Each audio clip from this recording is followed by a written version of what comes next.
ஆண்டவராக இயேசு கிறிஸ்து நாமத்தினாலே உங்களுக்கு அன்பும் சமாதானம் உண்டாவதாக. இந்த தெரிந்து கொள்ளப்பட்ட நிகழ்ச்சி மூலமாக உங்களை சந்திப்பதில் மகிழ்ச்சி. இன்று தெரிந்து கொள்கிற பாடம் என்னென்னா, பூமியை பற்றி தெரிஞ்சுக்க போகிறோம். ஆதியாகமம் 1:1 பார்த்தீங்கன்னா, ஆண்டவர் தொடக்கத்தில் வானத்தையும் பூமியும் படைத்தார். பூமி வெறுமையாக இருந்தது, ஆழத்தில் இருள் இருந்ததுன்னு வரும். அந்த பூமியை ஆண்டவர் எப்படி உண்டாக்கினார்? யோபு 38வது அதிகாரம், அதில் 4வது வசனம் 5வது வசனம் யோபு கிட்ட சொல்கிறாரு. யோபுவும் அவர் கூட இருந்தவங்களும் நிறைய கேள்வி கேட்கும்போது, அப்போ ஆண்டவர் புயல் காற்றிலிருந்து அவர் யோபு கிட்ட பேசுகிறாரு. நான் பூமியை உருவாக்கும் போது நீ எங்கே இருந்த? அதற்கு நூல் பிடித்தவன் யார்? அதை அறிவி அப்படின்னு சொல்லுவார். பூமி அஸ்திரப்படுத்தும் போது நீ எங்கே இருந்த? அதற்கு அந்த நூல் பிடிச்சி அளந்தவன் யார் அப்படின்னு சொல்கிறாரு. அது பாருங்கள், எவ்வளோ அதுக்கு ஒரு தூண் வச்சுருக்காராம். அதுக்கு அந்த தூண் யாருக்கும் தெரியல. அதுக்கு ஒரு தூண் வச்சுருக்காராம். அதை வச்சது யாருக்கு தெரியுமா அப்படின்ற மாதிரி பேசுகிறாரு. நீங்கள் யோபு 26:7வது வசனத்தில் பார்த்தீங்கன்னா, அதை அந்தரத்தில் வைத்திருக்கிறேன் என்றார். பூச்சக்கரத்தை அந்தரத்தில் தொங்க விட்டிருக்கிறேன் என்றார். அது பாருங்கள், பூமி அந்தரத்தில் இருக்குது. எவ்வளோ ஒரு பெரிய படைப்பு பாருங்கள். அந்த படைப்பு நம்மெல்லாம் அந்தரத்தில் இருக்கிறோம். ஆனால் அது காற்றில் அந்தரத்தில் வைத்திருக்கிறேன் அப்படின்றாரு. அப்போது நம்ம பாருங்கள், நம்ம யாரும் கீழே விழலை. நம்மளை அந்த பூமி எவ்வளோ அழகாக படைச்சிருக்காரு. நம்ம எகிரி குச்சா கூட திருப்பி பூமிக்கே வந்துடுறோம். அதே மாதிரி இப்போ நம்ம மேலே, இப்போ பகலில் நம்ம மேலே இருக்கிறோன்னா கீழே இருக்கிறவங்க அவங்களும் நடக்கிறாங்க, அவங்களும் கீழே விழலை. அங்கே இருக்கிற வீடுகளும் கீழே விழலை. நாம் எப்படி நல்லா இருக்கிறோமோ அதே மாதிரி அவங்களும் இருக்கிறாங்க. அவங்களுக்கு பகல் வரும்போது நம்மளுக்கு இரவு வருது. நாம் கீழே விழலை, அவங்களும் கீழே விழலை. எல்லாம் நடக்கும்போது எப்படி தெரியுது? சரிசமமாக இருக்கிற மாதிரி தான் தெரியுது.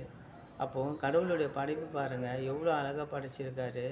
ஆனால் பூமி அது அந்த இடத்துல தான் இருக்குது. ஆனால் எல்லாம் நேராக நடக்கிற மாதிரி தான் இருக்குது. ஆனால் யாரும் கீழே விழலை. அப்போது அந்த படைப்பு பாருங்கள், எவ்வளோ அழகான ஒரு படைப்பு இல்லை? உள்ள அளவுக்கு யாருங்க படைக்க முடியும்? இந்த அளவுக்கு படைச்சி நம்மளை உருவாக்கி நம்மளுக்காக அந்த பூமியை உருவாக்கின ஒரு ஆண்டவர் எவ்வளோ அழகாக படைச்சிருக்காரு பாருங்கள். அப்புறம் பார்த்தீங்கன்னா, ஏசாயா 40வது அதிகாரம் 22 வசனம், பூமியின் உருண்டை மீது அமர்ந்திருக்கிறார் அப்படின்னு வராங்க. பூமி உருண்டை மீது அவர் அமர்ந்திருக்காராம். அப்போது பூமி உருண்டையாக இருக்குதாம். அந்த உருண்டையாக இருக்குதுன்னு அதில் போட்டிருக்கு. ஏசாயா 40வது அதிகாரம் 22வது வசனம். அப்போது பாருங்கள், உருண்டையாக இருக்குது, அந்த இடத்துல இருக்குது. அதற்கு ஒரு தூண் வைத்திருக்கிறேன்றாரு.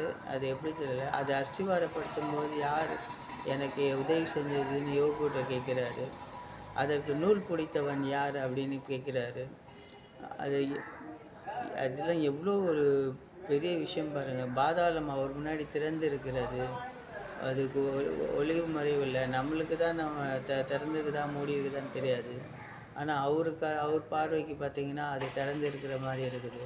அப்போது எவ்வளோ அழகாக ஒரு படைப்பு பாருங்கள்.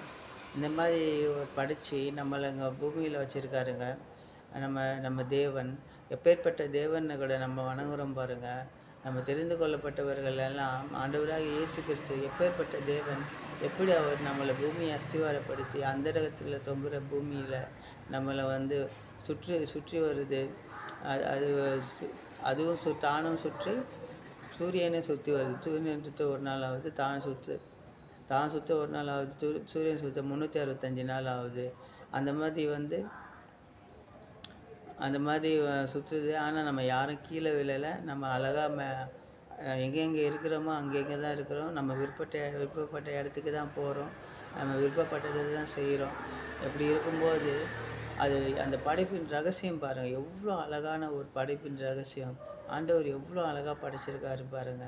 இப்பேற்பட்ட தேவனை நம்ம தெரிஞ்சுக்கிட்டு, இப்பேற்பட்ட தேவனை நம்ம வணங்கிட்டு, இந்த தேவனுக்கு விரோதமாக நம்ம வாழ்ந்தா நம்ம எப்படி இல்லை? இப்படி ஒரு தேவன் யாருக்கும் கிடைக்காதுங்க. நம்ம அந்த தேவனுக்கு கீழ்ப்படிதல், அவர் கேட்குறதெல்லாம் என்ன? எனக்கு கீழ்ப்படிந்து நடங்க, என் வார்த்தைக்கு கீழ்ப்படிங்க. நீங்கள் கீழ்ப்படி நடந்தால் தான் நான் உங்களுக்கு தேவனாக இருப்பேன். இல்லைன்னா அவர் தான் நம்மளுக்கு எதிரியாகவும் இருப்பார். நீங்கள் நம்ம கீழ்ப்படியலைன்னா அவருக்கு தான் நம்மளுக்கு எதிரியாக இருப்பார். நம்ம கீழ்ப்படிஞ்சா அவர் தான் நம்மளுக்கு தந்தையாக இருப்பார். அவர் அப்பா தந்தா என்று அழைக்கிற அந்த உரிமை அவர் கொடுத்துருக்காரு இல்லை? அப்போது எவ்வளோ அழகான ஒரு படைப்பு பாருங்கள்.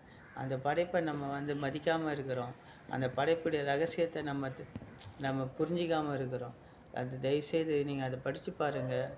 ஆதியாகமம் 1:1, அப்புறம் யோபு 38வது அதிகாரம் 4-5 வசனம், அப்புறம் யோபு 26வது அதிகாரம் 7வது வசனம், அப்புறம் ஏசாயா 40வது அதிகாரம் 22வது வசனம். இதெல்லாம் படித்து பாருங்கள். பூமியை உருவாக்கியிருக்கிறாரு. அது அந்தரத்தில் தொங்குது, அது சுற்றுது, யாரும் கீழே விழலை. புவியீர்ப்பு இசை நம்மளை பேலன்ஸ் பண்ணுது. அப்புறம் கரெக்டாக சூரியனுக்கும் இந்த நிலாவுக்கும் கரெக்டாக அந்த மையத்தில் வச்சுருக்காரு. கொஞ்சம் கிட்ட போனால், பூமி கிட்ட போனால் சூரியன் நம்மளை எரிச்சிரும். கொஞ்சம் கீழே இறங்கி போனால் நம்ம கீழே விழுந்துருவோம்.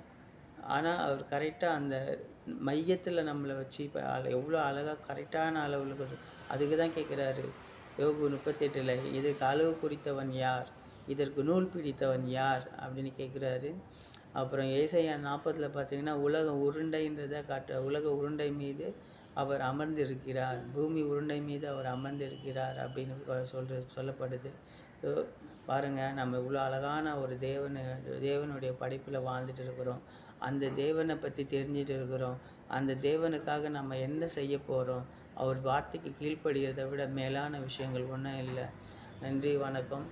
இந்த நிகழ்ச்சி மூலமாக உங்களை சந்தித்தது நன்றி. உங்களுக்கு அன்பும் சமாதானம் உண்டாவதாக. இந்நிகழ்ச்சியை பார்த்து கொண்டிருக்க நீங்கள் கர்த்தரால் ஆசீர்வதிக்கப்பட்டவர்கள்.